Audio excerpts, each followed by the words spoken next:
আসসালামু আলাইকুম। আমাদের আজকের ক্লাসে আমরা হিসাব বিজ্ঞান প্রথম পত্রের রেওয়ামিল অধ্যায় থেকে সমন্বিত ক্রয় সংক্রান্ত কয়েকটি গুরুত্বপূর্ণ এমসিকিউ নিয়ে আলোচনা করব। তো চলুন শুরু করা যাক। আমাদের 1 নম্বর প্রশ্নে বলা ছিল সমন্বিত ক্রয় সম্পর্কে নিচের কোনটি সঠিক।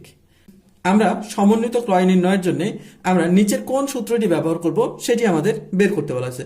তা আমরা জানি সমন্বিত ক্রয় নির্ণয়ের সূত্র হচ্ছে প্রারম্ভিক মজুত যোগ ক্রয় মাইনাস হচ্ছে সমাপনী মজুত। তা আমরা ক নম্বর অপশন লক্ষ্য করলে দেখবো কয় বলা ছিল বিক্রয় যোগ সমাপনী মজুত মাইনাস ক্রয়, এটি না। ক্ষয় বলা ছিল প্রারম্ভিক মজুত যোগ ক্রয় যোগ হচ্ছে সমাপনী মজুত। আমরা জানি সমন্বিত ক্রয় নির্ণয়ের জন্য প্রারম্ভিক মজুতের সাথে ক্রয় যোগ করতে হয় এবং সমাপনী মজুতকে বিয়োগ করতে হয়, কিন্তু এখানে আমাদের যোগ অবস্থায় দেখানো আছে, তাই এই অপশনটি না। অপশন গয়ে বলা ছিল প্রারম্ভিক মজুত বিয়োগ ক্রয় যোগ হচ্ছে সমাপনী মজুত, এটিও না।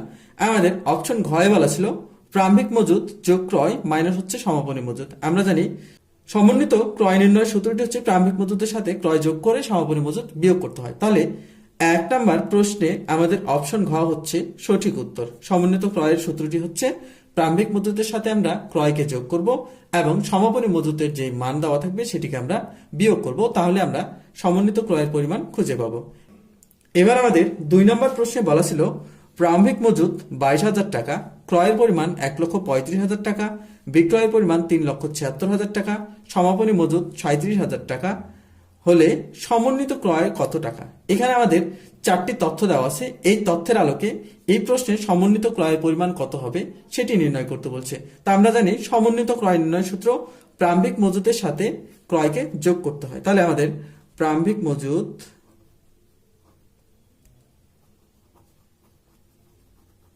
যোগ ক্রয় মাইনাস হচ্ছে সমাপনী মজুত, সমাপনী মজুত। তাহলে এই অঙ্কে আমাদের প্রারম্ভিক মজুতের পরিমাণ দেওয়া ছিল 22,000। তাহলে আমরা প্রারম্ভিক মজুতের পরিবর্তে যদি লিখি 22,000,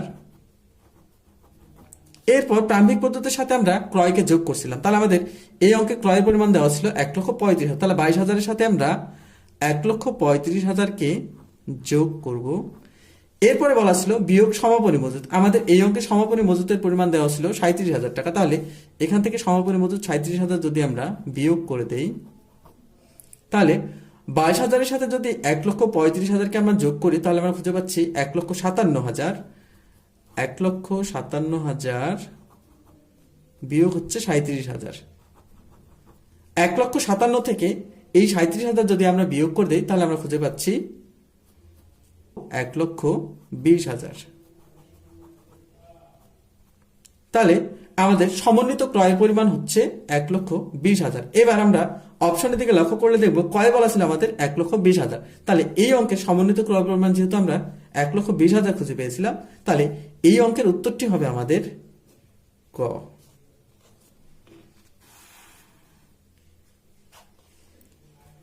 এবার আমাদের 3 নম্বর প্রশ্নে বলা ছিল প্রারম্ভিক মজুত 10,000 টাকা, সমন্বিত ক্রয় 50,000 টাকা, বিক্রয় ছিল 60,000 টাকা, ক্রয়ের পরিমাণ দেওয়া আছে 70,000 টাকা হলে সমাপনী মজুত পণ্যের পরিমাণ কত।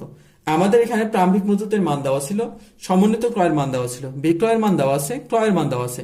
এই অঙ্কে সমাপনী মজুতের পরিমাণ কত হবে সেটি নির্ণয় করতে বলছে। তা আমরা জানি সমন্বিত ক্রয় ইকুয়াল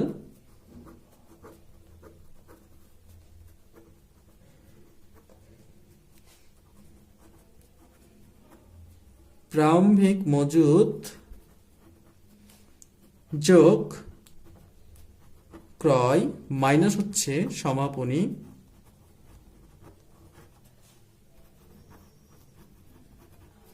এই অঙ্কে আমাদের সমন্বিত ক্রয়ের মান দেওয়া ছিল, প্রারম্ভিক মজুত দেওয়া আছে, ক্রয়ের পরিমাণ দেওয়া আছে। আমাদের সমাপনী মজুত কত হবে সেটি নির্ণয় করতে বলছে। তাহলে আমরা যে মানগুলো আমরা দেখতে পাচ্ছি সেই মানগুলো যদি আমরা বসিয়ে নেই, তাহলে আমাদের সমন্বিত ক্রয় ছিল 50,000। আমরা এখানে সমন্বিত ক্রয়ের স্থানে যদি 50,000 বসাই ইকুয়াল প্রারম্ভিক মজুত বলা ছিল, প্রারম্ভিক মজুতের পরিমাণ আমাদের দেওয়া ছিল 10,000। আমরা প্রারম্ভিক মজুত পণ্যের স্থানে যদি 10,000 বসাই যোগ আমাদের ক্রয়ের পরিমাণ দেখতে পাচ্ছি 70,000, আমরা ক্রয়ের স্থানে 70,000 বসিয়ে নেব বিয়োগ আমাদের সমাপনী মজুতের মান বের করতে বলছিল, আমরা সমাপনী মজুত রেখে দেব। সমাপনী মজুত এই মানটিকে যদি আমরা সমাধান করি, তাহলে আমরা সমাপনী মজুদ সমান চিহ্নের ডান পাশে বিয়োগ অবস্থায় আছে, একে যদি আমরা সমান চিহ্নের বাম পাশে নিয়ে আসি সমাপনী মজুদ। সমান চিহ্নের ডান পাশে বিয়োগ অবস্থায় ছিল, সমান চিহ্নের বাম পাশে যোগ অবস্থায় বসলো। তাহলে এবার ইকুয়াল দিব, 10,000 ছিল 10,000 রেখে দিব, যোগ 70,000। আমাদের সমান চিহ্নের বাম পাশে সমন্বিত ক্রয়ের মান 50,000 দেওয়া ছিল। এটিকে যদি আমরা সমান চিহ্নের ডান পাশে নিয়ে যাই, তাহলে এখানে যোগ অবস্থায় ছিল, সমান চিহ্নের ডান পাশে গেলে বিয়োগ 50,000 হবে। এবার 10,000 আর 70,000 যদি আমরা যোগ করি, তাহলে আমরা খুঁজে পাচ্ছি 80,000 বিয়োগ হচ্ছে 50,000। 80,000 থেকে যদি আমরা 50,000 বিয়োগ করে দেই, তাহলে আমরা সমাপনী মজুত পণ্যের পরিমাণ খুঁজে পেলাম 30,000। তাহলে আমাদের সমাপনী মজুতের পরিমাণ হচ্ছে 30,000। আমরা অপশনের দিকে লক্ষ্য করলে দেখব আমাদের কয় বলা ছিল 30,000, ক্ষয় বলা ছিল 40, গয় বলা ছিল 50, ঘয় বলা ছিল 60। আমরা এই অঙ্কের উত্তরটি খুঁজে পেয়েছিলাম 30,000। তাহলে এই অঙ্কের উত্তরটি হচ্ছে আমাদের ক।